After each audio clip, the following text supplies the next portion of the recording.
कोणोऽन्तको रौद्रयमोऽथ बभ्रुः कृष्णः शनिः पिङ्गलमन्दसौरिः नित्यं स्मृतो यो हरते च पीडां तस्मै नमः श्रीरविनन्दनाय।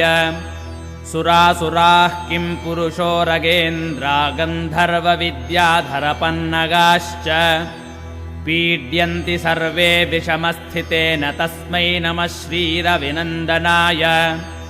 नरा नरेन्द्राः पशवो मृगेन्द्रा वन्याश्च ये कीटपतङ्गभृङ्गाः पीड्यन्ति सर्वे विषमस्थितेन तस्मै नमः श्रीरविनन्दनाय। देशाश्च दुर्गानि वनानि यत्र सेनानि वेशाः पुरपत्तनानि पीड्यन्ति सर्वे विषमस्थितेन तस्मै नमः श्रीरविनन्दनाय।